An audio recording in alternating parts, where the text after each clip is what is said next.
test. Microphone check. 1, 2, check. Sorry, I gotta always do this, but looks like the levels are good. Oh yeah, I need to type it in a little reminder.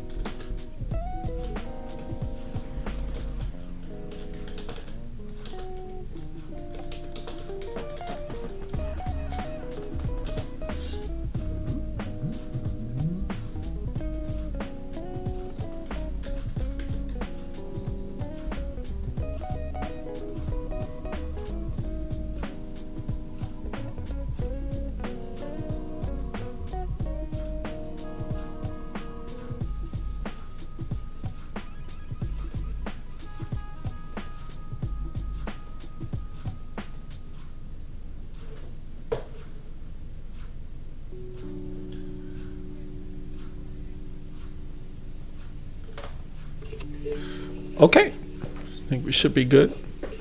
Using my quality microphone. Welcome. This is the Black Ponderer. I'm Neil Trotter, the host of the channel. Let's see. We got. Okay, cool. Yeah. So, in case you may be watching right now or later on, and you're like, what the hell? What is the Black Ponderer? The Black Ponderer is a YouTube channel where we talk about philosophy. Mostly primarily we talk about philosophical texts, and then we just talk about the themes within those texts. We read all types of texts in philosophy, whether it's classical, like, straight up, Plato, Aristotle, that type of stuff, Immanuel Kant, Jean-Paul, the René Descartes, those stereotypical philosophers, right? But then we also go and talk about fiction as well. There's a lot of philosophy in all types of works. And then we do these live streams sometimes, and the live streams are just more focusing on a topic. They're kind of like, what most other philosophy channels do. They just talk about a topic, and I'm doing that with the live stream, so that's cool. And today's topic is land back, and it is requested by a viewer who is, I see in the chat right now, was or is. Hello, Nadia. Looking forward to it. Okay, yeah, let's talk about it. And then you say, how did you choose the background for the waiting screen? Before your lives looks like it. Yeah, I just search for royalty free night. Or dark night images. I usually type like royalty free, like cafe, lounge, backyard, front porch, because that's the kind of vibe I'm trying to give off. So yeah, so that's one of the cool things that I like to say about live streams. Like, it's not like a lecture. I'm not like talking with you. The reason why I did the live streams, started doing them, was because I wanted to, emphasize, like, this is a conversation. Philosophy is a conversation, back and forth discussion. It's not like I'm not talking at you, I'm talking with you. So it's dialogue. So, imagine like we're just hanging out. We're chilling. Maybe you want to get your drink or, whatever that may be, water, beverage, alcoholic, not alcoholic, whatever. We're just chilling. I did have some coffee, but I think it's all gone. Ooh. I'm one of those people who, I've drunk. I've drank. Yeah, I guess that would be the proper pastime. I drank coffee so much, caffeine. Consume so much caffeine, it doesn't really have an effect in coffee anymore. So I'm one of those people who could drink coffee at nighttime, and I can still just go to sleep because, I guess that's how much caffeine I've consumed. But you're saying, yeah, you're still here. So let's talk about today's topic, which is land back. And to be honest, I'm not really experienced. I don't really have much academic knowledge of this, or I haven't read too many books about this. So, I'm kind of a noob when it comes to this, to be honest. But, it was requested, so we'll talk about it. But, I do have somewhat of experience. I'm not indigenous American, but I African American. I'm raised in a colonized land, right, where the land that I live on has been stolen by European colonists and settlers, right? So I had that experience, which like all Americans do. So and it's not when we say America, we say the Americas, right? Because it's not just the United States that did that, right? It's like all North America, South America, Central America, like the Americas have been colonized the fuck out, right? And that's why Spanish, English, Portuguese, like all these European languages, Brazil with Portuguese, Mexico, a lot of South American, Central America, Spanish, all over. These are European languages. Of course, English, like French, right? France, colonizing all over the place, taking land. So we do know what's up, right? And then we have Arthur Sage. What's up? Got a soda, alcoholic mixed type beverage. Yeah, we just chilling, Club soda. That's cool. So what I like to do is I like to talk about, I like to start off with some anecdotal stories that kind of gets me going, personal experiences that relate to the topic, and then we can expound. I think that's a word, too. Expound on the topic, and people can chime in, or just talk. It's whatever. It's all good. So I remember, so currently, right now, I live in Tennessee. The city is Memphis. I can say that, right? Gotta watch out for doxing. The what you call it, the little warning on YouTube. Remember to guard your privacy, so don't give your address. But Memphis is a large ass city, right? So it's gonna be hard, to find me. It's like somebody saying like, I live in New York or I live in San Francisco. So it's all good. Yeah, I live in Memphis, Tennessee. And that is well known to be like the colonized land, or the stolen land of Chickasaw. Chickasaw is the indigenous people who lived on this land, and it was like their land, right, before European settlers came in, colonizers came in, and just basically ransacked it and took it, and now it's Memphis, Tennessee now, right? And so you'll see the whole the callbacks to that. And I remember particularly we were doing a protest. I was participating in a protest for Free Palestine, and this was before like the October 6th attack with Hamas, and the current war that's happening now. Between Hamas and Israel, in Gaza, and that horror. I participated in this protest well before then, which goes to show you like that type of thing that's going on it's been going on for a long time, right? Very relevant for quite a long time, right? And so we have a pretty sizable Palestinian population here in Memphis.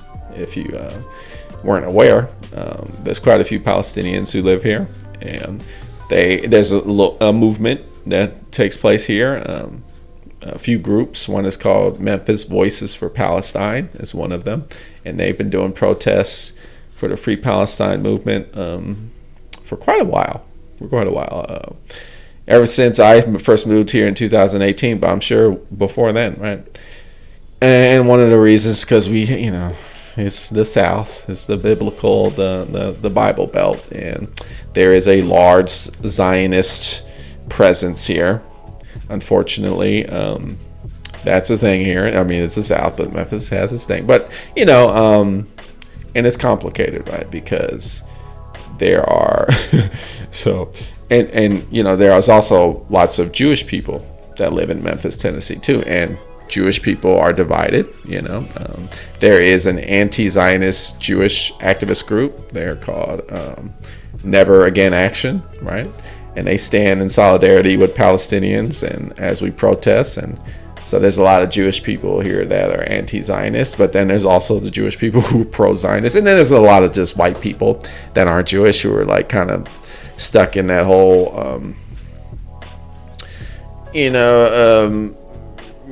like what do they call it, evangelical doomsday scenario of like Israel will be the site of like the second coming of Christ, all that bullshit, right?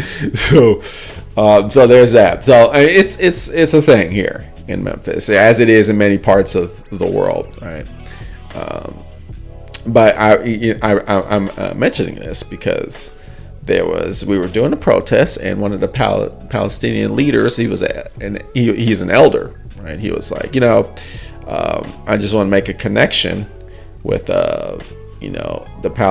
because Israel, right, is colonizing or colonized, right, and stole land from people who identify as Palestinians, very much like what happened here in this city right here, where Chickasaw land, right, and it's acknowledged, right? You'll see it all over the place. Like there'll be like formerly Chickasaw land, Chickasaw land this, Chickasaw land that.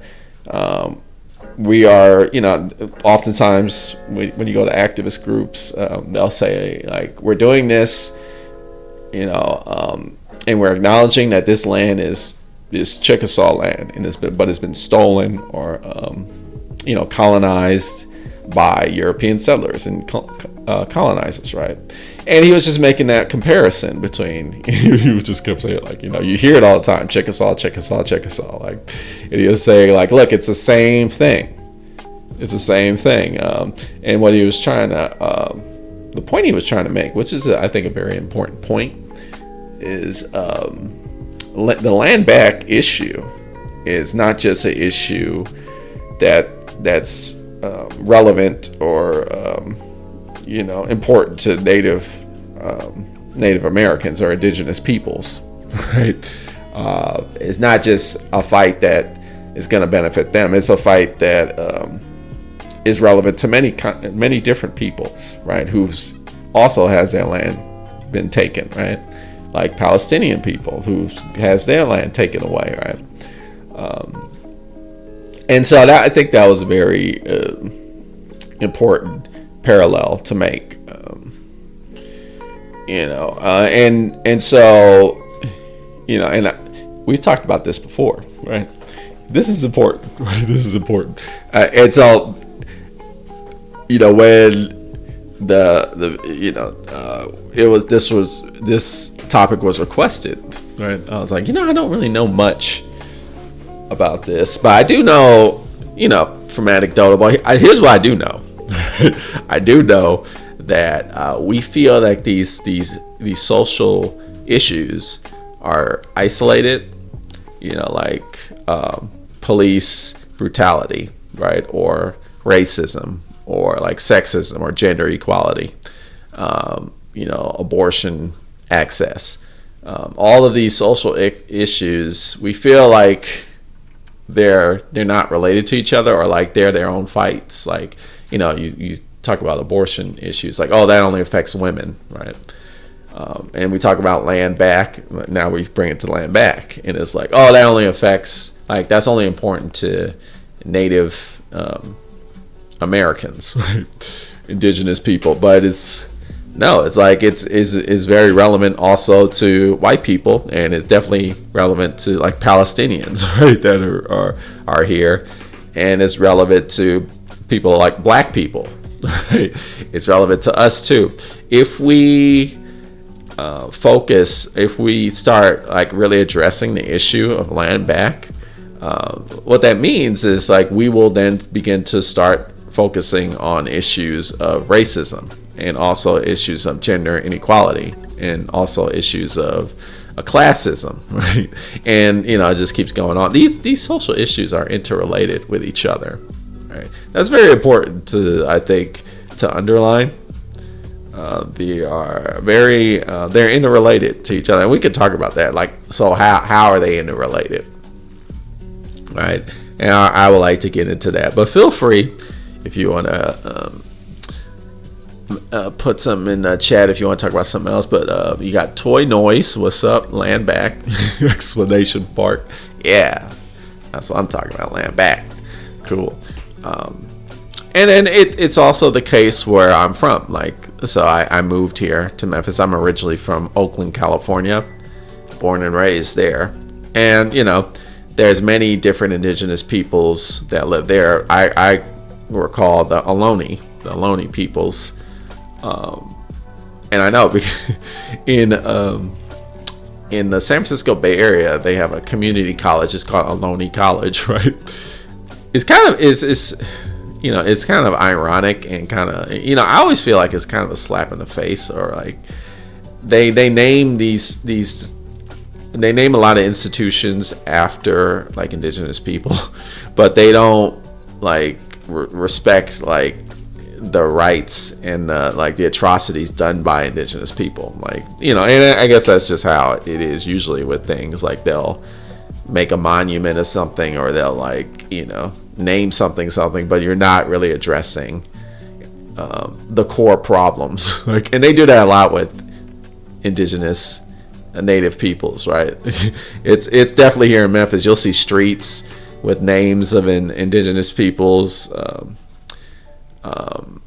but nobody acknowledges like, okay, what about like actually reconciling with what's happened, and maybe like trying to give some land back. How about doing that? But nobody, you don't hear that kind of thing. So there's Ohlone College in the California, and the Ohlone was you would keep hearing that over and over again. Growing up, you would hear that. Right? Ohlone. It's the same. It's got it's everywhere in America. It's like that, right? I mean, I'm just talking from my experience as an American, right? But it's you hear the name, but it's like, okay, now what are we gonna do about it, right? And then so let's see what's going on in the chat here. We got Nadia. Is there a strong Chickasaw Nation presence in Memphis right now? Not really. I guess I should type the correct spelling because I'm just saying it. Let me. Yeah, I know a few indigenous people, and some of them are Chickasaw. I also know some like people who are from Navajo. I have a good friend who lives here, and we do some co-activist work together, and she identifies with the Navajo. But let me just type that, so I just make sure that. Okay, my internet is tripping. Okay, there we go. Profile, because I have it in one of my activist groups. What do I do? Oh, I hit profile. Excuse me. I'm just gonna type this in the chat, so you're gonna help with the Chickasaw. And then, so is there a strong Chickasaw presence here? I would say it's not too strong. I would say, that unfortunately has to do with a lot of, just erasure and just flat out oppression and violence done to the people like Chickasaw, and their numbers just aren't that high, right? But I would say, is there a strong? I would say it's a significant indigenous presence, not just Chickasaw, but also other peoples as well here in Memphis who, are in that activist scene. Sure. Are land acknowledgements common in Memphis? Other than no, only in the activist group are they common.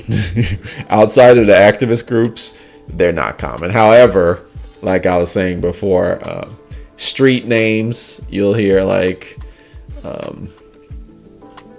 many street names have indigenous people's names, and also some institutions like schools and such. But there, you call them these things, and there's no acknowledgement. There's no like land acknowledgement. It's just, people will just say these names and they'll be like, okay, let's just go to that place. but there's no like, well, what these people, what about their culture? Like, who are they? Like, it's none of that. And that's very common in America, right? You'll go to like a hospital or something, and there'll be an indigenous people's name, and nobody will pay attention to like like who the people are. It's more than just tokenism. It's more just because you can argue, someone say like, oh, they're just like naming it that because they want to pretend like they're acknowledging, but they're not even acknowledging it. It's almost as if they ran out of names to use, and they're like, okay, we'll just name it this. That's what it's like. Or maybe like it was named that in the beginning, and they just didn't even bother to change the name. They're like, oh, well, I'm talking about like the people who have a lot of power and who own these buildings and institutions. They're like, we're already powerful. We don't have to change the name. It's fine. Who cares? We're not gonna do. It's a lot of that. So no, not out. Other than activist groups, is not really a thing. And then Toy Noise asks, do you think voting is pointless in terms of land back? Well, I would argue voting is never pointless, but I will say like voting is kind of baseline or bare minimal. Like voting is like the least thing you can do, but it's the thing that you should do, right? But voting is the very least thing, because like, do you know a political candidate? I don't know, maybe the country that you live in, there's political candidates and politicians that talk about these things, but where I'm from, I don't know a single politician that's talking about like land back. So like, me voting for them is not going to like address that issue, because that's not even on their agenda. So I would say it's not pointless, but it's kind of more like a lesser of evils. Like, well, who do I vote for? Who's most likely going to make it easier for me to do grassroots organizing to address land bank, right? That's what which political candidate is going to make it, or like under which candidate will it be harder for me to deal with the issues of land back? That's how you got to think.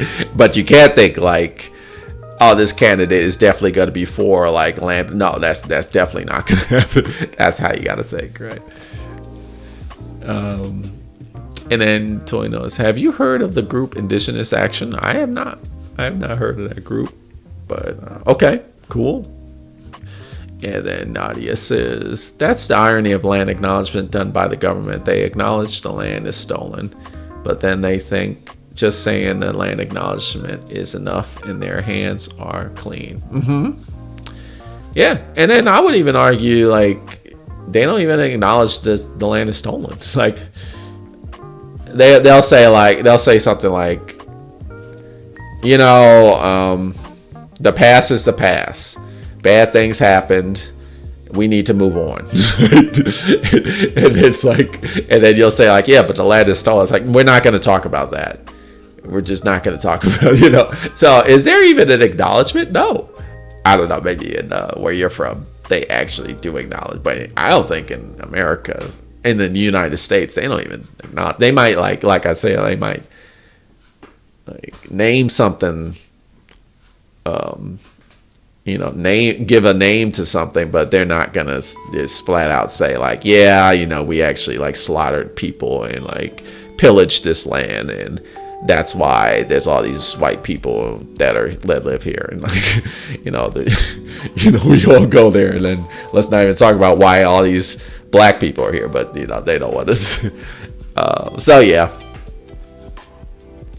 And then Nadia says, oh wow, because the land acknowledgement Canada are done all the time across many institutions and events and conferences. But yeah, I hear Canada at least is like, they're like, okay, we got to start doing the work, right? And I hear Canada still has plenty of challenges about that, but what I hear is they're way ahead of the curve than the United States sucks. I'm sorry. The United States is we're so like steeped in white supremacy.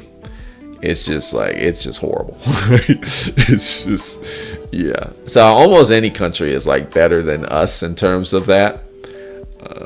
So yeah, it's a very low bar that we set, and it's not. But like I'm saying, like, I guess when I say the United States of America, what I mean is like the government and like people with a lot of money and finance and capital. But there's like there's huge activism happening in the United States. It's just that are trying to fight for land back, but we just don't have any resources. We don't have the capital. We don't have the political power. So it's, there it is. But make no mistake about it. Let me be clear. There's a lot of people in the United States here in the South that are like me, right? That are saying like this is some fucked up shit, and we're actively criticizing. But the government and super elite people, they don't want to listen. So it just has to grow. And then Arthur says, could they compromise using Georgism? I don't even know what that is. If you so would like to explain Georgism, I've never heard of those terms before, but if you want to, please explain. And then Toy says, I ask about voting because it can be argued that engaging in voting can be reinforcing the settler system and the concept of native dispossession through sovereignty. Let me think. Yeah, I hear that too. Like voting, you're just reinforcing like the mechanisms that oppress, because voting is. I don't know about that. Yeah, I think voting is important, but it's not the end. I don't think voting is. I do think it's complicated, right? I do think so. Yeah, it's complicated. Okay, so this is a long ass discussion, like the discussion of voting. Does voting matter? Which I'll go into. Sure. Does voting matter? Yes, but I think people put way too much into voting, right? You have several problems, right? The first problem is people just vote and then they're like, okay, hands off, I'm done, right? Yeah, that's like not a useful thing. you gotta vote, and then you gotta like do all this other stuff, like exercise your right to protest and petition and assemble and participate in like civic actions. And so I don't believe lots of people believe like, oh, that's a waste of time, but I don't believe that. I think if like a lot of people, like the majority of people just don't get involved in that, which is what people in power they're counting on that, right? Because just imagine if like imagine like 50, like let's say 80% of the people who can do that just did that. Like one day, like 80% of Americans just did a massive protest, like we want land back. Of course they would change at that point. Or like let's say 80% of people voted to give Native Americans their land back, right? Of course, but of course, like you would argue, like, well, you can never do that because the voting system will not allow you to do that. I don't think so. I think there is a such thing as voter suppression, which is different from what, like, you know, the MAGA hardcore Republicans are saying about, like, you know, voting is you know, is rigged and all that shit, which is, that's not true.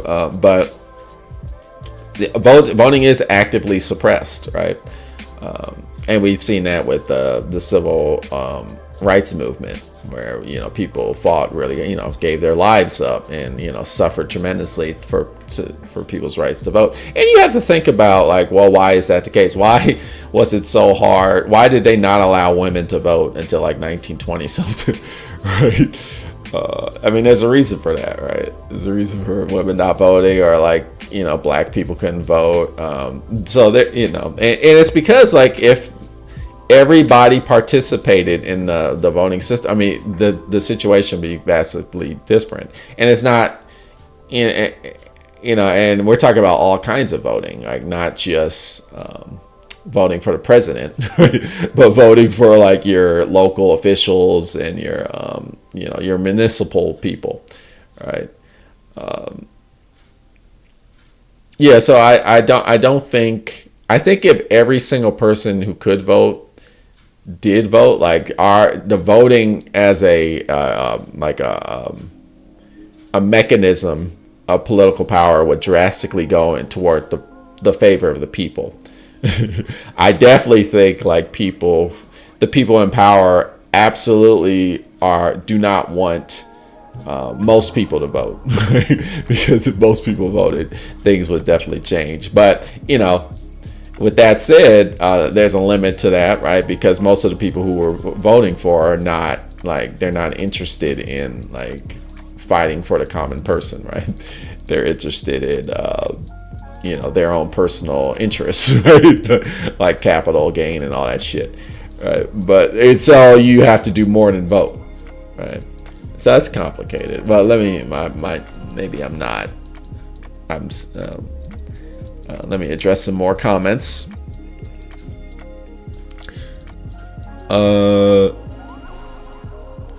Do you think reparations and land back are similar, or how do they differ? No, they're basically the same. I mean, shit. You know, and that's one of my points, is, like, a lot of these things that we think are different are, you know, very similar. Of course, like, there's these technical differences, right, which matter to a certain extent. There's, like, these technical differences. But, you know, ultimately it's about, like, what, acknowledging that you know, if we're gonna just talk about the United States, well, let's talk about, like, well, I'll just talk about the United States. You know, in the United States, there's this mythos, this fairy tale that's being pushed on us about, like, oh, America is so great. You know, the Europeans came to this country to escape religious persecution, and, you know, they came to America and they shared a turkey with the native, indigenous, and they say Indians, right? Still to this day they still say that, by the way. Don't get it twisted. Like, you know, and the Pilgrims worked with the Indians, and it was all good. And, you know, and they adopted, the indigenous people adopted Christianity, and, you know, and it's the same thing with and so there's that myth, and the same thing with reparations with black people. Oh, you know, actually, you know, black people, and this has started with the whole, like, well, you know, Africans are heathens and barbarians, and, you know, manifest destiny, and by bringing them over to this country, like, we civilized them, right? They became Christian, God-fearing. And, you know, a lot of black, you know, Africans liked slavery. You know, they enjoyed it. You know, that kind of bullshit. You know, and it's sad. Like, people still say that shit to this day. Right? Don't get it twisted. And so what's going on? Like, how they're similar because you're actually exposing the truth. Like, no, actually, it was not like the consensual, like, please show me the will of God. I was a savage, but now I'm civilized. Like, it wasn't like that, right? So I mean, that's the first. So the United States needs to recognize, like, oh, okay, this country was founded off. When we celebrate the 4th of July, Independence Day, when we're popping our fireworks, it's not. We shouldn't be like, this country was founded on freedom. Like, both land back and reparations will tell you, like, no, actually this country was founded off of slavery and massacre and pillage, right? And so that's one thing, acknowledging the wrongs. That's how they relate.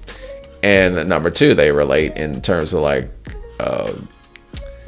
the whole why aren't we intergenerational wealth, right? And why are certain people rich and others are not, right? And you look at, like, how are people wealthy in America? And we're just talking about America because that's all I know. But I mean, it's a great example because Americans, United States of America, we push our powerful people push this shit onto other countries.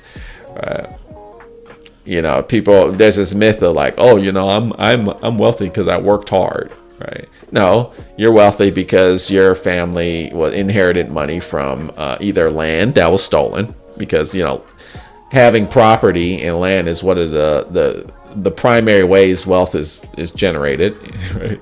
So you're wealthy because of the land that your ancestors stole. And you're also wealthy because of all the capital that was created by slaves, by Africans, which your family and your ancestors inherit. And that's most wealth that comes from that in this country.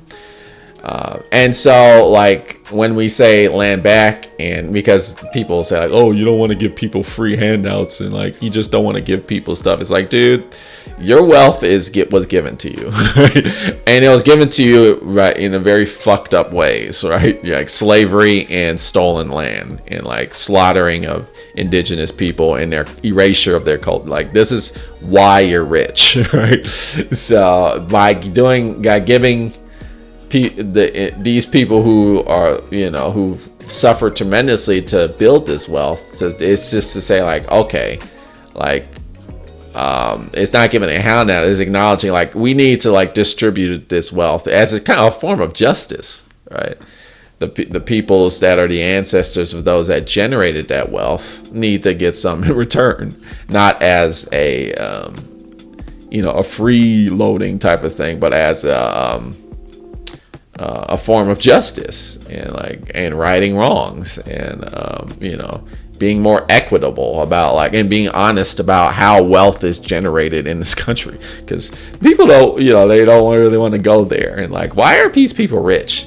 It's like, well, I invested money in the stock market, and that's not real. If you really want to be honest about it, it's because your ancestor owned some slaves, and that's why your ass is rich. But I digress. And so in that way, it's very similar.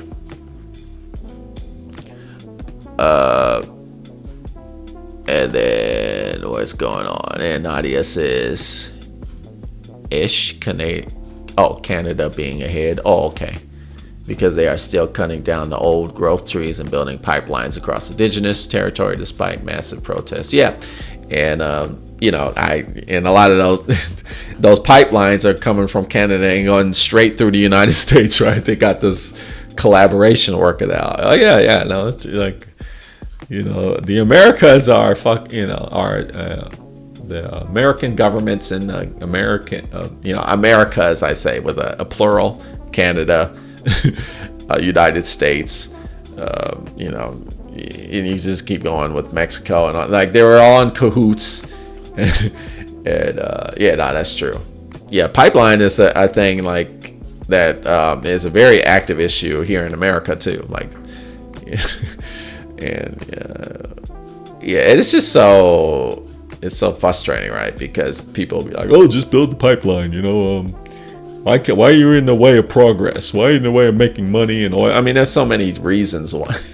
First, what we're talking about is, like, going to destroy the land which hurts everybody, right? And this is how land bank is relevant to everybody, right? Because environmental damage hurts everybody, right? But particularly like, you're building this environmental damage thing on stolen land, right? Let's acknowledge that, like land that was occupied by people who like understood that land was not supposed to be something that was destroyed for the sake of generating capital. It was actually, a thing that we share with each other in a ecological way, and in that way everybody can live happily. But and then indigenous people understood this, but apparently like a lot of these rich ass elite people and government they don't get it, right? So there's that part of it. And then of course like these pipelines are carrying oil, which that creates CO2 emissions, which fuels climate change and global warming. Right? So this is another huge reason why this thing shouldn't be built. But it's just nuts. It's nuts. We live in a world that's run by psychopaths and or greedy ass motherfuckers, and it's sad. Okay, so next one. Thanks for the in-depth answers. It's interesting to hear your perspective. Oh, cool. Yeah, voting. I mean, I could just do a topic on that, and I think I might have already done that. I don't know. Arthur says, it is an economic ideology holding that people should own the value that they produce themselves, while the economic rent derived from land, everything in common ownership, you get taxed off use. Oh, okay, so Georgism is an economic ideology. Okay. Holding that, or geoism, that people should own the value that they produce themselves. Okay. With the economic rent divided from land. Everything is in common ownership, you get taxed off use. So that's what Georgism is? Okay. Or geoism? I'm just trying to mull that over. And that's probably like a Sparks Notes, right? It's probably more in depth than that. Because I'm reading that and it seems pretty simplistic. So could they compromise? So the original question is, could they compromise using geoism? I would say no. That's pretty. First, I just have some problems with that shit. Holding that people should own the value that they produce themselves. Ownership is just a thing I think we shouldn't exist. So I know that's a highly controversial. Like, yeah, what about you got a house, you got like, you shouldn't own your microphone? No, this should be shared. All resources should be shared, right? And a lot of indigenous people got that. They understood that, right? And they understand that. But this Eurocentrism is like this whole like, wow, you own, you associate ownership with value, which is just false. Right? It's like this fabrication that we've made in our society about like, the more you own, the more valuable, and it's destroying us. This whole concept of that, and then and it's beyond like materialism. People say like, well, I'm a minimalist, and that's cool, but it's more than just like material possessions. It's also like immaterial stuff, like value, right? Which is like, that's an immaterial thing. Like, how do you know something is valuable, right? Well, value is an inherent, right? It's just an inherent attribute of oneself. And a lot of people don't believe that. A lot of people think like, that's the Christian, the stereotypical like Christian, or like the, let's not paint Christianity with a brush, but it's very easy to do it, right? Because the whole manifest destiny thing is like, which is a Christian concept, quote unquote, institutional Christian. Well, that's what I should say. Institutional Christianity has this idea that you are inherently unvaluable. You're inherently like a piece of shit. Like you know, original sin, and you need to be saved. And so how do you become valuable? And then we're kind of pushed this idea, you know, in the Christian world, I say like, oh, you have to pray and accept Jesus as your Lord and Savior. But really, like, so how do you do that? Like, really, it's more about like, you know, buying a house and getting married in a traditional family and owning a lot of shit, you know. And really, that's how you know, getting a job that pays you a lot of money. Like, and then, I mean, that's what's really being pushed on you, right? And so I reject that. I think that's already a formula for failure. And then when we talk about land back, that's good. You know, that's a rejection of that too, right? Because land back, you know, land back to all instead of land back to like rich people. Yeah, like. But then let me see if I can analyze this a little bit more. What you say? While economic rent divided from land. Yeah, like rent. Economic rent from land. I just think land should not be something that's economic. I don't think like economy should not be mixed with land. Right? Land is a shared resource. It's a public thing. It's not like shouldn't be associated with monetary shit. You know, I don't know. That's just me, you know. Everything in common ownership, you get taxed. Yeah, it's getting taxed. I mean, taxes are, you know, that's a whole thing. That's another complicated. I feel about taxes the same way I feel about voting. Like, they're useful, but you gotta like keep it real. Like, what is taxes? Some people associate too much value with taxes, but they're important. You know, I'm not against them, but at the same time, you got to keep it real. But I see your Arthur's following up, but let me go down in order here. Toy knows, is land back about inclusion in the system or about moving away from the current system, which was developed without inclusion of marginalized people? The government is inherently supremacist. Yeah, just land back is moving away from the current system. Yeah, I mean, land back, from my limited knowledge, like a video that was shared to me from Nadia, which I will. What if I will share the video that Nadia actually shared with me, and then that was a good video. But it was like a Sparks Notes, which is totally fine. It was like a summary, which was totally fine. Sometimes you just need a summary. You know, you can't always sit down and watch like a 3-hour video. Let's see if I can find it. But yeah, so land back, I wouldn't say it's like directly focused on the system, but I think if you what day is this? If you do the things that land back is asking for, then you will inherently go against the system. What is it asking for? It's asking for. Okay, let me hurry up. Okay, make sure I don't just. It's asking for, yeah, just giving land back to like. Not only giving land back to indigenous people, right, but also adopting, accepting, or treating land in the way that indigenous people treated the land. Like, getting in line with the philosophy of land that indigenous people had. I'm gonna sneeze. Bless. Excuse me.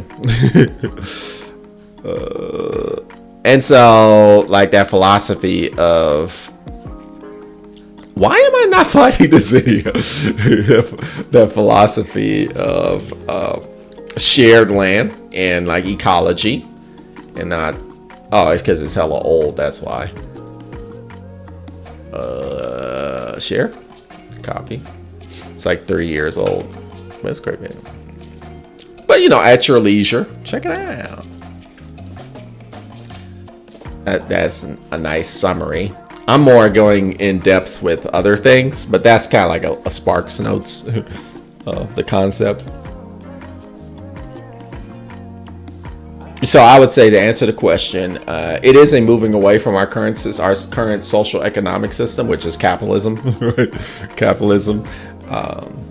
But it isn't really focused so much on like the system. It's just focusing on like going back to the ways indigenous people treated land. That's what it's asking for, which inherently is going against our system. So there it is. And then you say, Nadia says, indigenous reserves not having clean drinking water is also a big issue here. Okay. In the States, I think it is the same too. Yeah, I mean, clean drinking water is like a problem that is not just indigenous people don't just struggle with that. I mean, that's just the thing. Rich people have problems with that because it's because in the United States infrastructure is like horrible, right?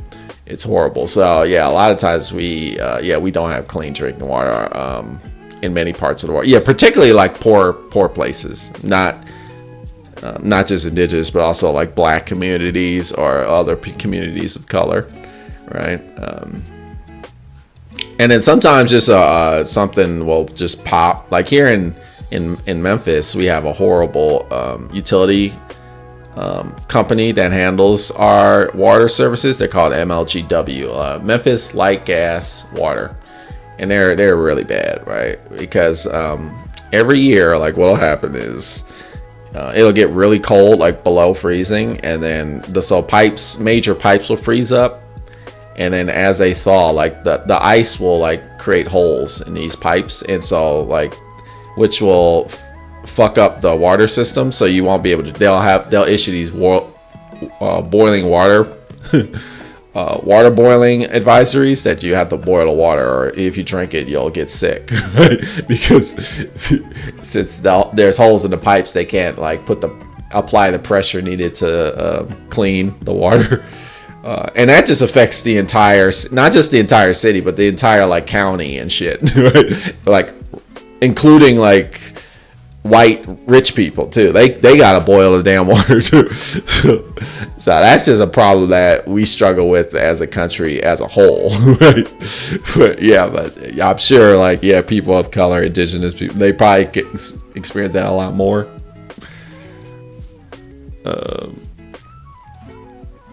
And then Nadia says, now that we are talking about ownership, which I think is extremely relevant to land back, have you heard of library socialism? No, I've not heard of library socialism, but I assume there's probably a video about it, and maybe that guy that you shared, maybe that person has a video about it too. No, I have not heard of that.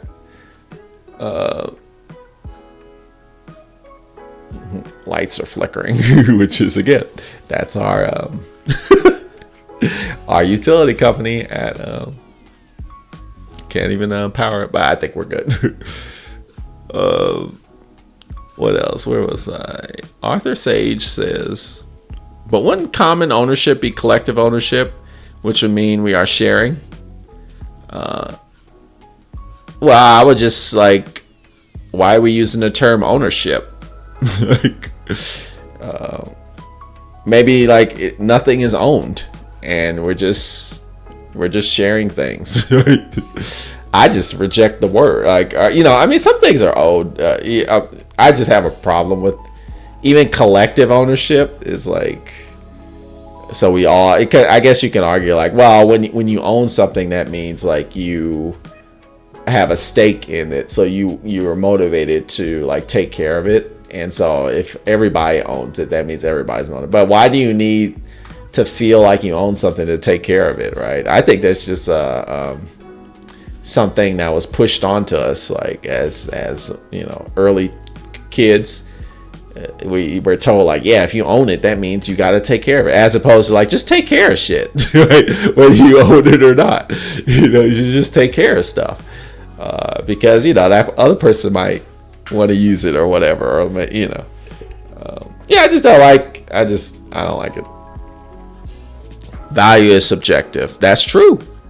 Value is definitely subjective, which is one of the problems with our current system, right?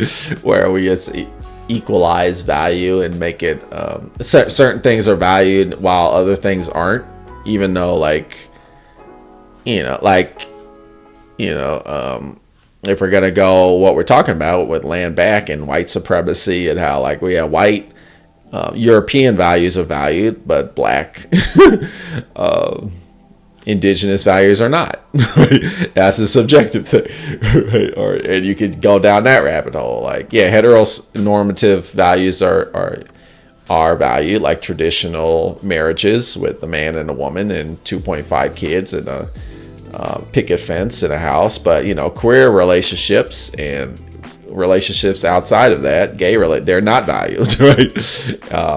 And that's a huge problem. Like, yeah, we do live in a society where things that actually are valuable are not acknowledged to be valuable, and that's a huge problem that our humanity suffers from, because then we're just acknowledging that we're not acknowledging this huge aspect of humanity that is very valuable, and we're just like encouraged to like not pay attention to it, and so we can't keep progressing as a human race, right? Because we're rejecting that. That's true. Oh, and you say here's the wiki to look into it. I think you're not allowed to put links, so you might not have been able to do that. That's not me. I didn't do that. That's like a YouTube thing. Can I give you like special privileges? No. I'm not doing all that. Yeah, I could do all that, but it's gonna take a long ass time. So yeah, I don't think you can put links in the chat, unfortunately. So sorry. Only I can do that because I'm the one in it's my stream. And then Toy Noise says, I personally know about land back already, but I was just curious on your thoughts about different aspects, because it's a nebulous issue with no real concrete path. Oh, is it? I don't know. I mean, I also don't know much about land back, to be honest with you. This was just requested. Does it have no real concrete path? I don't know. I would kind of be skeptical. I'm guessing it probably does have a real concrete path, but I think you would just... I'm guessing you probably need to study it further. I would wager like that's probably not true. Like there probably is a real concrete path, but I don't know. I mean, who knows? I'd recommend checking on the writing of Indigenous Action. They're indigenous anarchists. Okay. So check out anarchists who are also indigenous. And Nadia says, yep, he does actually. Yep, I would imagine. We need a library economy. And the concept was actually repopularized by Canadian podcast group. I highly recommend their podcast links in if I send them in the chat.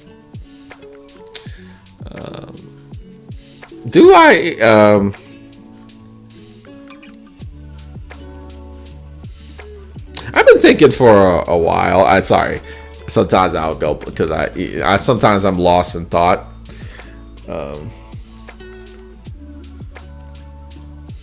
Yeah, I'm thinking about opening my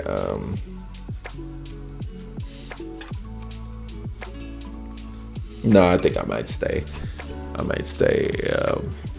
because I have this Patreon thing, and I think I'm only allowing Discord.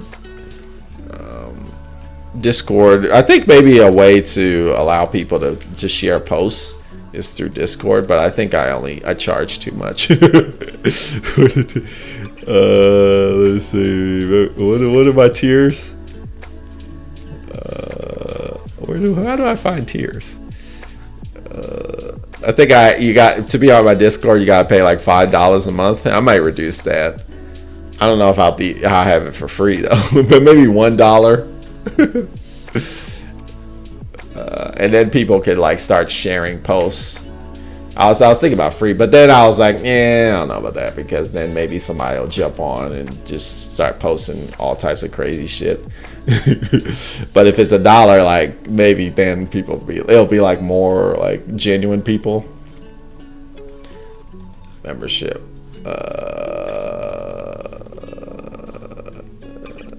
Discord. Yeah, I think I might bring that down. We'll see. But that might be a way for people to share links that are really cool, is to open up my Discord to more, bring that tier down a little bit. I agree with you about ownership. Okay, cool. Seriously Wrong is a research-based comedy podcast run by a pair of Canadian fellas with a background in radical politics, occupying in Pirate Party in a 3-part series host. Okay. Just dropping some links and some recommendations. Library socialism. So you wouldn't be able to give me like a short summary, or like what is library socialism? Can you just describe it in one sentence, or is it just so complicated you can't say it in one sentence? Because I know some things are, you can't just 2 or 3 sentences, just doesn't. So I would have to like watch a video or something. And then author says, what about using the word collective inhabitants instead? Yeah, that's fine. How about just use the word share? Just share resources. Just share stuff we like. I don't know, keep it simple. I don't know. Sure, that's fine. Toy Nose. Well, people disagree on how it would work in practice. Does land back mean destruction of current government? I would love to see the current government destroyed, to be honest. A change in power? Yeah, I think it means those things. There's not one person who decided how land back will happen. I do think land back definitely means destruction of our current government. I'm pretty I don't know much, but I think it probably means that. And I also think it probably means a change in power, right? That's probably what I think. Both of those two things are safe assumptions, because our current government, in the way it exists now, would definitely absolutely not redistribute land or acknowledge the how horrible our the colonization of land, what damage that's done, right?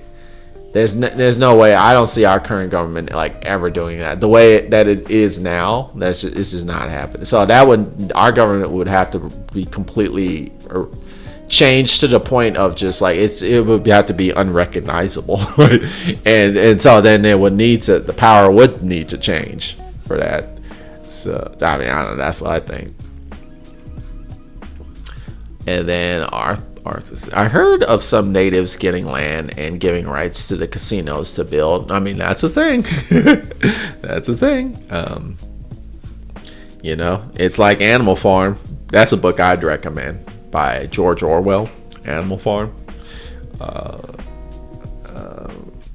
Animal Farm, to give you the Sparks notes. It's like the animals in a farm, but they can talk. It's like a fairy tale. They can talk to each other, right? And then they decide we're gonna overthrow the farmers, the ranchers, the people. So they go through this political fight, but at the end, they finally get power over their farm. But at the end, some of the animals coordinate with some of the farmer humans, and they're like, and then they just basically replicate the oppression that they were fighting against, which that some of those Indian casinos are doing that, but it's not just the casinos. And I use the word Indian because I will say, like, a lot of some indigenous people I know refer to them as Indians, and they refer to those casinos as Indian casinos. So interestingly, that is some indigenous people do still use Indian to refer to, and I think maybe that part of that reason for because the business side, they're like, well, it's just easier for white people to go in our casino, so there's that. So yeah, is that a lot of that land share? I mean, there's some fucked up shit going on. It reminds me, like, it's kind of similar to see, these things are interrelated. So I grew up, as I mentioned before, in Oakland, California, right? And in Oakland, California, right, it was a really bad, like, back when I was growing up in the 90s, it was really bad in terms of, like, safety, social welfare. It was pretty horrible. And the thing was, like, most of the municipal government at that time, like the city council, district people, representatives, they were mostly black people, but they were just screwing over fellow black people. I remember that time very well. And you're just a lot of, like, powerful black Americans just fucking over other black Americans just because to get money. And honestly, to be completely honest, here I moved to Memphis, and you're seeing that here too. There's a lot, I'll be the first to say, like, there's a lot of black politicians here in Memphis that are just fucking greedy, and they're like, I'm gonna screw over the people I grew up because I'm getting mine, right? And you just see that across the board with all different social groups, right? Do you not? It's like it's just everything. Look at anything. But you look at people, you see that in the queer community, or rainbow capitalism. People like Caitlyn Jenner, who is like, oh, we just need to, it's like, what? We just need to capitulate to, like, heteronormative standards. Like, what? Or, like, feminists who call themselves feminists, but they're, like, transphobes, like J.K. Rowling. You see this all over the place. So yeah, there's that thing. Life is complicated. So where did I leave off here? Heard some names again. And then Nadia says, would you be interested in reading a text about land back? Maybe we could have a little reading group, but maybe you are already too preoccupied with your other groups. Well, the thing is, but I don't and you can totally say no. I do have many book clubs, but the thing is, like, I do have a Patreon, and we do have a book club tier, and for $5 a month, you could be a part of that book club, and and book club members could pick any book, and we can read it and talk about it. But I know that's $5. I mean, that's a lot. And I understand, like, people are broke, everybody's struggling for money, but I'm just saying, like, but you understand too, like, I'm doing so much, like, I can't, it's a lot, like, struggling, balancing all these reading materials. But if I'm getting a little something then I could justify doing that. That's all I'm saying.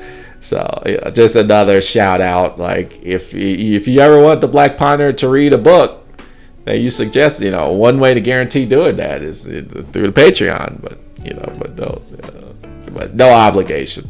But I could definitely add the book to my queue if you want to just say, well, I'm not trying to, like, spend money and shit, but you can recommend it to me, that I'll put it into a queue or a line, right? And so I may read it at a certain point, but it's not going to be anytime soon. Right?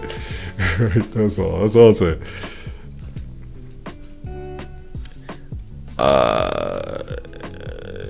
Maybe we could have a little regroup, but maybe you're okay. And then Toy Noise says, it'll be like saying revolution has a concrete path forward. Well, I don't know. I think revolution does have a concrete path for it, right? Whatever. I mean, it depends on the revolution, right? Like, what do you mean? Like, I mean, if it's talking about the French Revolution, it was to kill, kill King Louis, right? Or like, I know, like, I hang out with a lot of Marxist Leninist groups, and they're all about revolution, but they have a very concrete idea of where they want. They want to topple capitalism, and they want to have this established as vanguard, and they want to like set up a communism, and they have like very strict protocols for making that happen, right? It's very concrete, but they're all about revolution, right? So I don't know. So some revolutions really do have concrete. Now, does it actually fall the way that they want it to fall? No, but I mean, it's planned out a lot of times. Same thing with other revolutions, like I consider myself an abolitionist, so that would require a revolution of the society. But I have a clear understanding of what we need to do. It's not like wishy-washy, right? Like, I know exactly what we need to do to accomplish a revolution. I mean, the question is like, does our society, does enough people have the political will? We gotta like get rid of these systems that are in place that are blocking people from actually like realizing abolitionist goal. I mean, there's things that we're not capable of doing because we don't have enough power or resources, right? But the path is clear, right? And then Nadia says, library socialism is a philosophy advocating for communal ownership and resource sharing inspired by libraries to ensure equitable access and reduce waste in a post-scarcity society. Okay. So, how is that different from like just a regular library? It's resources. It's like all resources inspired by library. Oh, that's what you're saying. So it's like a library, but like everything. Okay. I don't know. I've heard that kind of idea, but under many other kinds of names.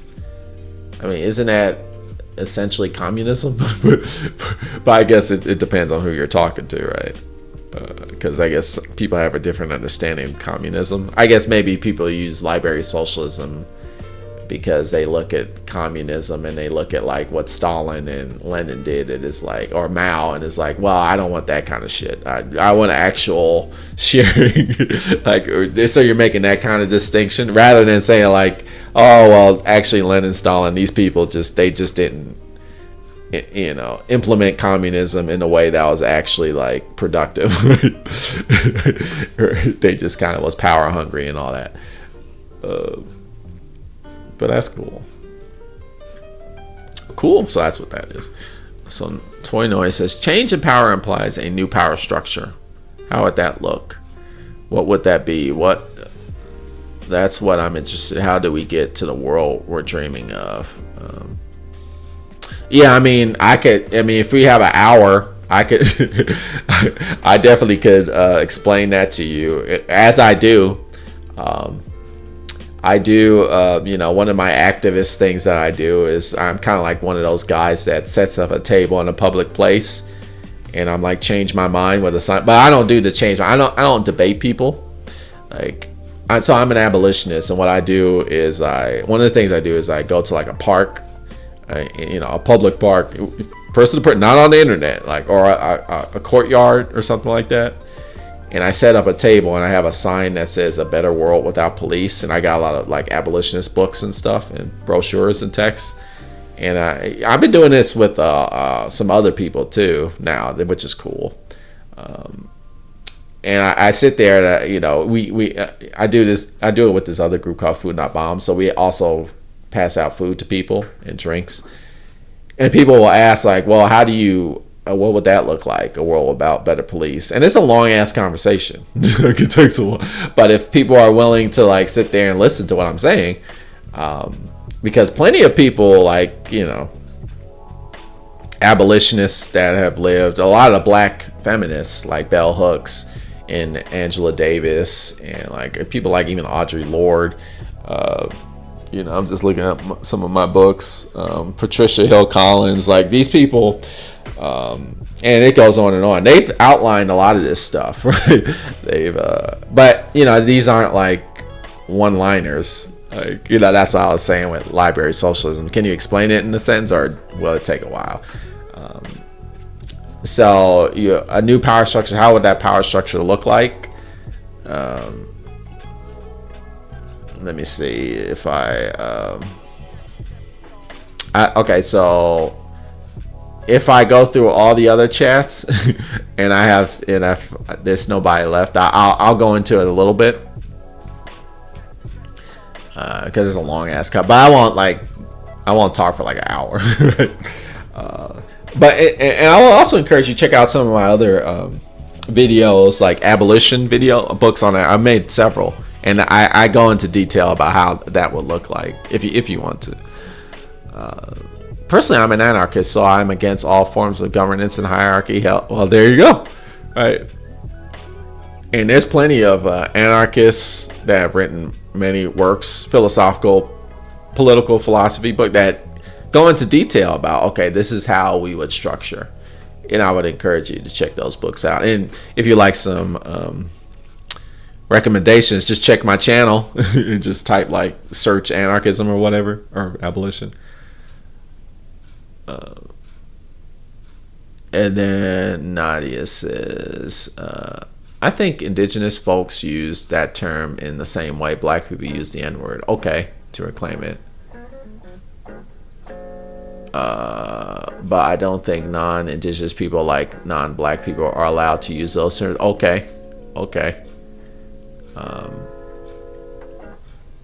Okay, I've seen that term used in documentaries with indigenous people like featured, and then like on the bottom it says like that term on the bottom, like in documentaries.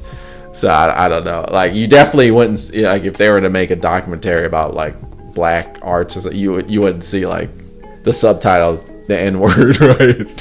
so I don't know, man. But okay, that's good to know. But I definitely have seen that term recently used in like academic,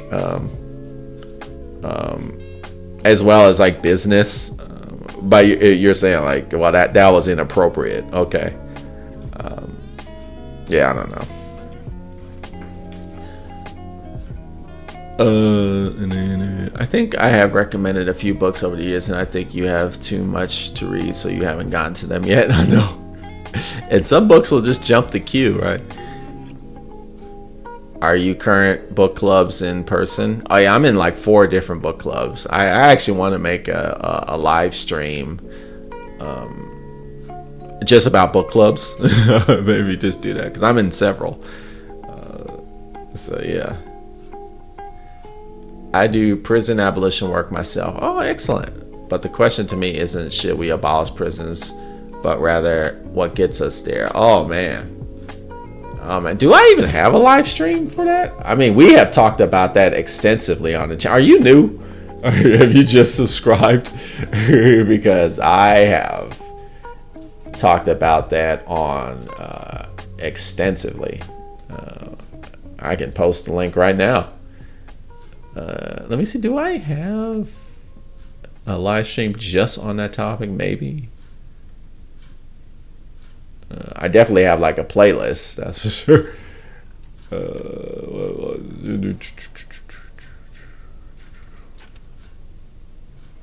Yeah, I don't know, maybe. But let me go to my playlist.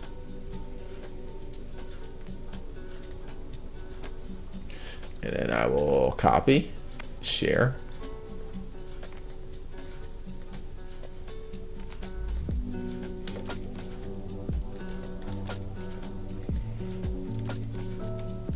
Yeah, check out that playlist at your leisure or whatever you want. You don't have to, but if you want to know about how to get there, bruh, like there's plenty of books, plenty of excellent political philosophical books that go into great detail about how do we get there, right? And a lot of people don't. They do think, they come at me with, well, that's not realistic. Like, there's no realistic way of getting there. And it's like, I beg to differ. I beg to differ. It just, you really have to think it through, because we're talking about a huge societal change. So it's going to take a while for it to do. All right. And then Nadia says, yeah, I think that library socialism is for people who are more down for socialism than communism, because they are still scared of the concept of communism. Yeah, and so they're scared of communism, but also like the way communism has been implemented in the past by certain states, like the USSR or like China or like North Korea, right? These aren't like, but you know, I would argue like that's not real communism. But you know, I think it's a back and forth. Some people will say like, well, no, actually that is real communism. That's why we don't want it, right? Because when you actually put those ideas in practice, you get these kinds of results. But I don't know about, I would say like, no, actually I think what happened, and then some people will argue like, well, no, what's going on is there's capitalist interests have seeped in and have perverted the communists, and so like all this shit happened.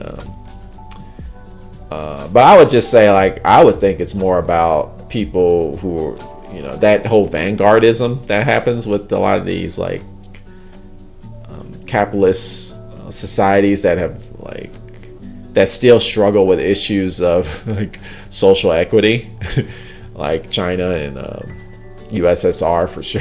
You know, if people romanticize USSR, and a lot of good things were going on in USSR, but also a lot of bad things were going on too, just like all the others. But I do think what happened is there's people in charge, the vanguard, got power hungry, and that kind of like derailed like the implementation, like positive implementations of capitalism. I mean, communism. Right. And then what's going on here? I appreciate you engaging the questions, so no worries if it's too big of a topic for you. I'm not new, but I tune in erratically. Okay. Yeah, you know, whenever you want, check out those videos. And then author says, library socialism seems to be another word for mutualism. Okay. Yeah, I would say, but the thing about, I would say with mutual aid or mutual, I don't know about mutualism. I mean, there's so many terms, right? I'm a very big, one of the reasons why I started the channel, you know, I know philosophy has a lot of terms and people just throw terms all over the place. And I don't like that. I don't like the jargon, but I know like terms are important. You know, that's one of the reasons why I talk about books, philosophy books, and I don't use a lot of terminology because instead I just like to talk in common language. And you also get stuck in these like, people will throw out these terms and it's like, well, that's very similar to this, and really what you're talking about is this, and people don't even realize they're talking about the same thing, but it may be like slightly different. You know, mutualism. But I know there's mutual aid, right, which is really big in anarchism, right? But mutual aid is this. Mutual aid rejects like ownership flat out. Even like collective ownership is like, no. It's like nobody owns anything. Like the collective doesn't own anything, right? Everything is just available, right? Everything should be shared, and everything should be like, you know, resources are just, you know, things that we use to make each other grow, right?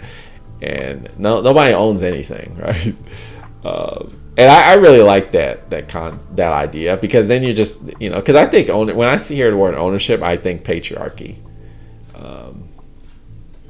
I do think that, like, once you throw in that word, then all of a sudden this whole like okay, now I own it, now I need to protect it, and I have to use violence to protect it, and it's like something that I have to like fight for. It's like, yeah, no, you don't have to do any of that bullshit, right? You can just like, honor that it's there, honor that it can help you, use it, right, and share it, right.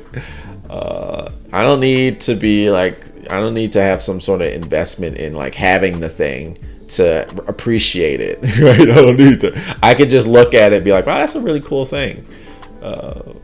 Would you like to have it? But we don't live in that kind of society. Oh well. But yeah, I guess the last thing I'll do before I go is I'll give you a short explanation as to how do you get there. So you're saying I do abolition, but yeah, so it's not about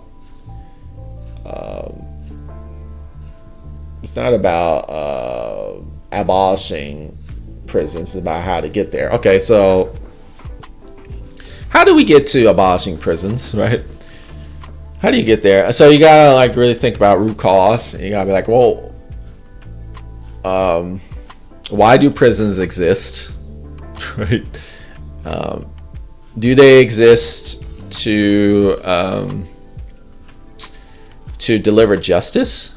Is that why? Are they like a way? Do prisons actually like rehabilitate?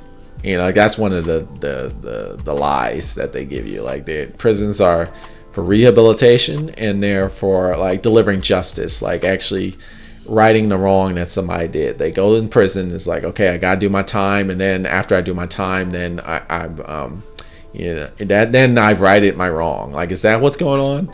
No, right? That's not what's going on. You don't get rehabilitated. Like, why do prisons exist, right? Prisons exist for two reasons: to uphold white supremacy. We know this because if you look at the prison population statistically, it is primarily, mostly people of color.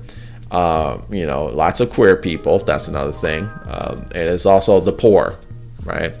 If you are rich, white, you're less likely to go in prison. Like the prisons specifically, disproportionately target people of color, poor, and queer, right? So that tells you like, oh, okay, this is a white supremacist thing, because it isn't like black, poor people and queer people don't commit more crimes than white rich people. It just doesn't happen. In fact, the opposite can be can actually be explored to be true, right? And then is it a thing about justice? Like, so when somebody does a horrible crime and then they go to prison, does the person feel like, oh, great, like now I feel satisfied? It's like that never happens, right? When somebody like does an atrocious thing and they're in prison, like, they might feel that way at first initially, but then like, after they're in prison, they never really are satisfied, right? So the first thing we got to do, how do we get there? We got to admit that this is a lie, and it's a philosophical thing in the mind. It's a philosophical thing, and that's very important, right? We gotta like be true, just like the land back thing. Is like we got to acknowledge what is wealth. Wealth is like people who are wealthy have inherited their wealth from ancestors who have enslaved and stolen land, who have and the same thing with prisons. We have to acknowledge the fact. That's the very first thing. How do we get there? We acknowledge that prisons are machines of white supremacy and cheap labor capital. That's another thing they do, is that they offer cheap labor, and lots of people aren't there yet, right? If we get most people on board there, then you've already done a lot of work to getting to that point, to getting to abolishing prisons. We gotta like let people understand. You gotta educate people and say like, these things, they don't exist to deliver justice, and they don't exist to rehabilitate. That's not what their function is, right? So that's how you get there. So you gotta have some sort of educational campaign. That's what you gotta do. You gotta like clue in people, and you can't be afraid to talk about it, right? And that's why if there was more people out on the street like saying this stuff, right, then you would be advancing toward this goal. All right, that's the first thing. That's the very first thing you gotta do. So it's a philosophical thing, right? It's a thing in the mind, right? Before we even talked about like, okay, how do we change society, and like how do we address institutions and like, you know, finances and all that. Before you can do that, you gotta like you know, get people on board with the idea of it, right? That's the first step, right? So I'll stop there for now, right? And then Toino is me and all my homies hate ownership. Cool.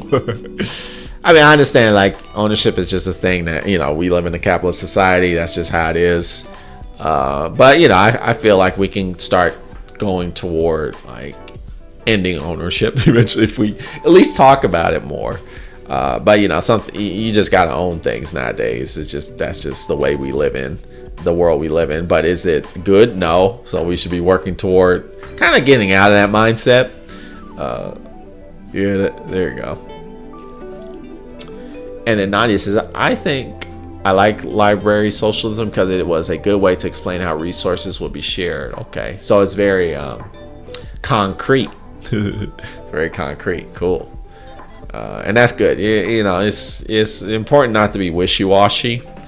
I find like, which I you know, one of the issues I take with philosophy is a lot of in the clouds type of wishy-washy, theoretical, abstract, and we gotta start making it practical, which is another reason why I started the channel. So that's good.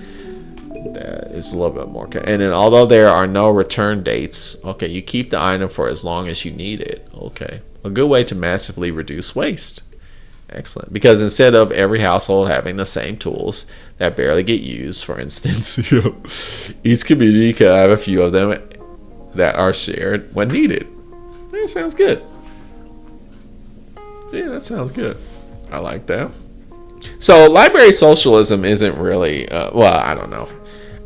What I'm hearing is it's more of a methodology to, it's like, methodology, a way to get to communism. But I guess, you know, because it says socialism. So it's like, oh, okay, so, you know, now I'm just like looking at the epitology of it. Trying to know the word. So it's socialism, but socialism in what way? In a way that libraries implementing socialism via a library system, but not quite. Okay, that's cool. That's cool. And then library socialism needs to be like mutualist administration guide of principles in an anarchist society. But that's great, Arthur. I you know, see, that's the kind of stuff I'm not really into, but that's cool. Like when I read that sentence, I'm like, that's just too much. That's too many words. That's too much technical words. Library socialism, it seems like a mutualist administrative guide of principles in an anarchist society. But but yeah, that's right. I mean, or like I don't know why I'm saying that's right, but that sounds like I can vibe with that. A mutualist, it's like an administrative guide. Yeah, a methodology. I would use that term more. I also kind of cringe when I hear the word administer, but I understand because that's kind of like administrators to me sounds like hierarchical, which like that's like anti-anarchist, but that's, you know. But now we're just getting into the weeds of terminology. Yeah, it is part of a mutualist theory, I believe, after a quick Google search. Okay. Nice. I agree with you that prison abolition and also on practical philosophy is interesting to actually find out how to bring about a world that's just.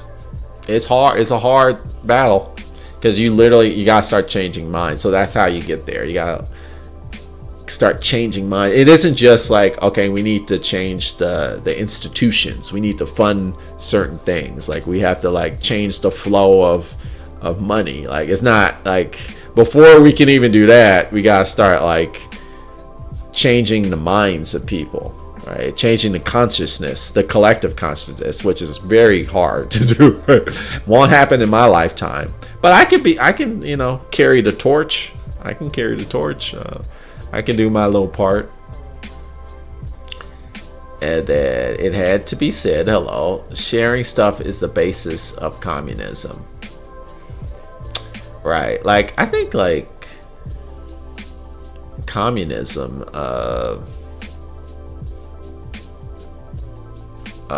you know, it's like, in theory, it's amazing. Right? In theory, it's amazing. It's just, you know, every time you just been implemented, it's just like, and there's many reasons why it just doesn't work out, you know. It works out. And even like, you know, not like state capitalism. I'm sorry. It's not just like state communism, but just like communes, right? Like little community communes. Like, I know, so I'm from San Francisco Bay Area, right? They got a lot of communes, but then you'll hear shit like, you know, the leader of the commune was like having exploitative relationships with teenagers and shit like that, like all that kind of abuse that'll happen. And so, like, how does communism address those things like that tend to happen? So I think there needs to be more than like the communism. You also have to like focus on like, okay, but what about the patriarchy? What about that? You know, yeah. And so I think it's kind of limited in that scope. You have to like communism and all this other stuff, like what do they call it? I've heard the term like anti-authoritarian socialism, where it's like there's no authoritarianism, but then you gotta add the whole patriarchy thing in there too. Like, so when what we mean by that is you kind of stop exploiting people, and that's why I'm talking about when I bring up the ownership thing.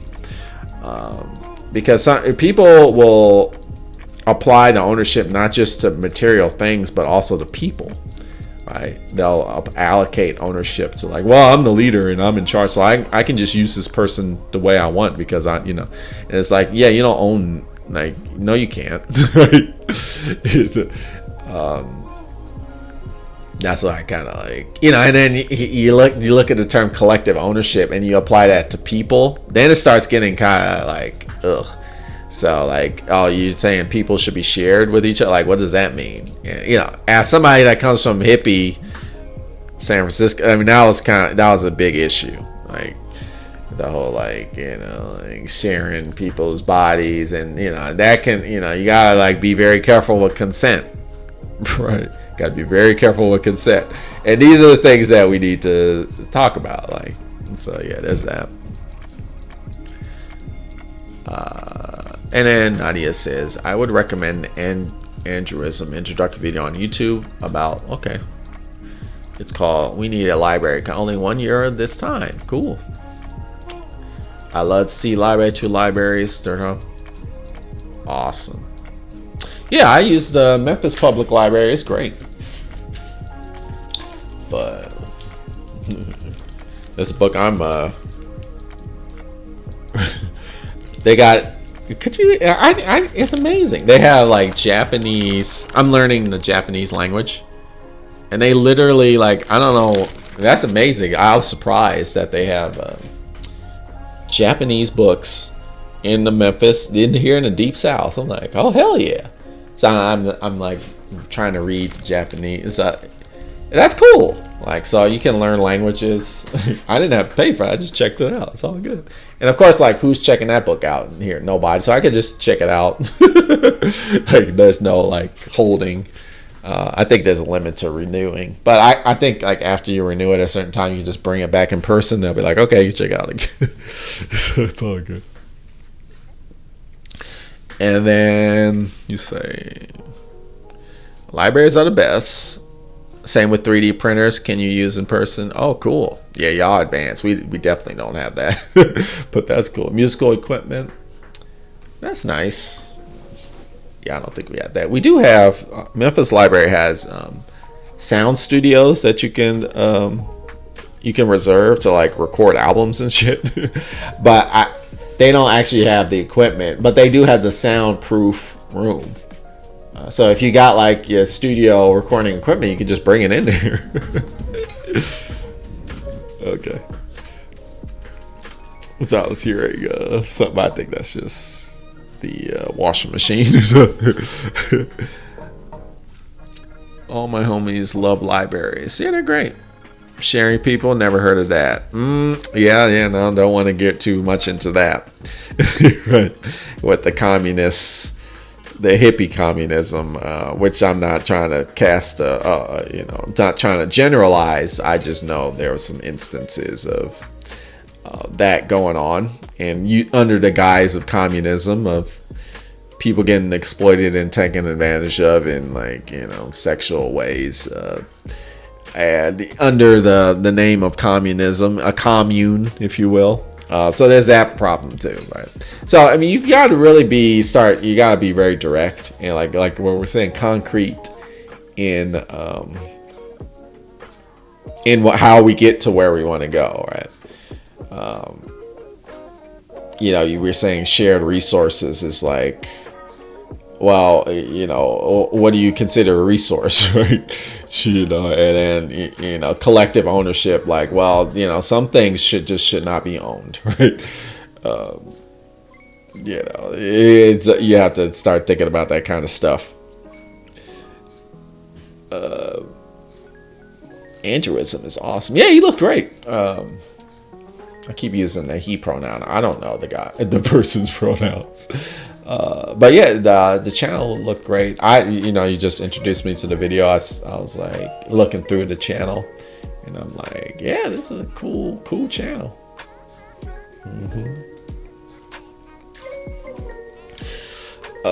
But I think that's about it in terms of people posting. We are at the 1 hour and 40-minute mark about. So I think it's time to cut. Unless anybody has anything else they want to share.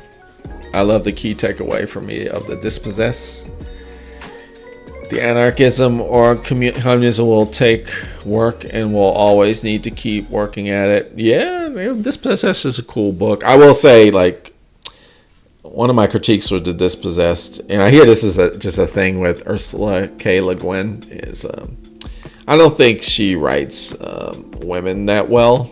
And I don't mean to be like to hop on that train, but I mean, there was some in the Dispossessed. There's a lot of like, Le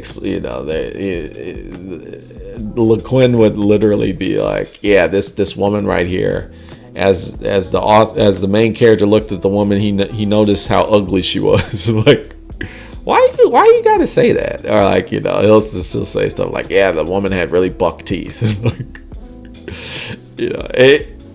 and then I remember that was literally one part where they were describing this one lady. It was like, yeah, the lady, the lady was no longer a subject. The lady was literally an object for the taking. And I'm like, it's just, what? Why are you doing?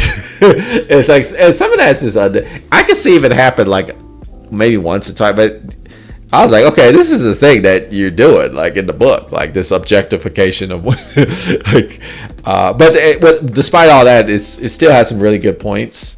But I hear that's kind of a critique with Ursula K. Le Guin, and I would agree. Like, yeah, I don't, you could like not, and also the women didn't have that much agency. It was more just about the guys, which is a little disappointing. I think if she was worked on that book could have been a lot better. But I don't know, that's just but it's a good book overall. It's a good book overall. But I hear that's the thing with her writing. Oh wow, I haven't read it in a while, so I forgot about that. Yeah, it's just a thing. You're just reading it, and all of a sudden they'll just pop out with a line like that, and you're just like, what the? Why'd you say it? Like, it's like unnecessary, but it's like it just popped out of nowhere. It kind of like ruins the vibe, but overall I think I would give it's an awesome book, I think, but that's a little problem with it. My wife actually has read other books by her, and she's like, yeah, she kind of has that issue. But some other people tell me you should read other, and I will. I will. Um, have you read other books? Yeah, I'm saying no, I haven't read it, but my wife has it. We have it on the shelf, The Left Hand of Darkness, and she didn't like it because it had Left Hand of Darkness. I hear is even worse in terms of like really like the women are like one dimensional and like the guys are like there's a lot of patriarchal dynamics, but it still has a lot of good like anarchist philosophical concepts. I hear The Left Hand of Darkness kind of like talks about gender in an intelligent way, but my wife is telling me like it's kind of like it's not very in depth, and like yeah they're genderless. There's like a genderless race, but they're not really genderless. They're just all men. They're not. It's not non-binary people, right? So. But I'll check it out for myself. And then instead of administrative, how about the word stewardship? Sure. Stewardship. Yeah, that's good. Yeah, sounds good to me. Steward. Moderator. I guess it might be. That's like what we use online. Moderator. Phone's going to die. Thanks for hanging out. Okay, bye. Toy noise. And then that's so disappointing. You think someone like Quinn? Yeah, that's why. That's what my wife said. She's like, yeah, as a woman, you think. And then some people will say like, well, she was a person of the time and now it's just a thing that she was. I'm like, yeah, but I don't know. Like, there's other female writers that don't fall into that trap at that time. So I don't know. I think maybe it was more because that book, The Dispossessed, it won like the Nebula Award and it also won like the Hugo Award. And it's like maybe she's trying to win awards, and I think maybe if she gave the women more agency, maybe she wouldn't have won those awards. Like maybe she's thinking more mainstream like that. Which I mean, you have a right to do that, but you could have made a better book. You could have, I think most people say like, nah, she just wasn't consciously aware. That's just kind of a oversight on her part. I don't know if it was an oversight. I think maybe she was just trying to sell books, and she was like, "Yeah, I think you gotta appeal to that male gaze." So if y'all want to make some money,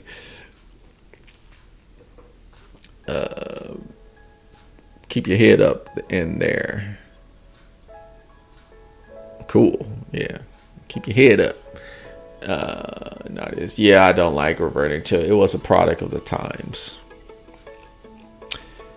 Yeah, I mean, I get it. Like, but is that really an excuse? Not really. I get it. Like, I understand. Like, yeah, that's just how it was back then. But I mean, I don't see that as an excuse. I think that's a fair. Like, I'm going to critique that person about that. Like, I'm not going to just be like, oh, that was fine. It's like, nah, I think. I think that was my only gripe with The Dispossessed was that like, man, these women are not they're not and the whole like commenting on women's appearances like all the time is like it's kind of getting old, particularly when you're not doing it for the men. That's what I'm like.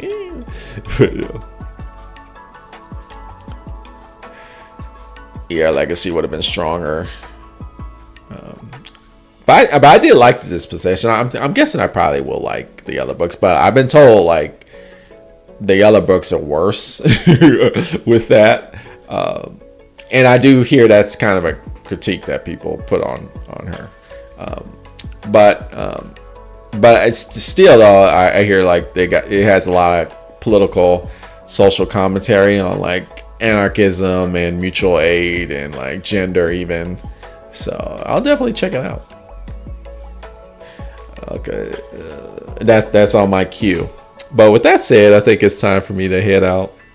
Thanks. I know Toy Noise already out, so I'll see y'all later. Next stream, I gotta take another break, so it won't be next week because I'm doing. I'm actually going back to California too. I host this anime convention thingy, which is pretty cool. That's what I'll be doing next week. But 2 weeks from now, I'll see y'all, and I might put a video up in between. So I'll see y'all later. Bye bye.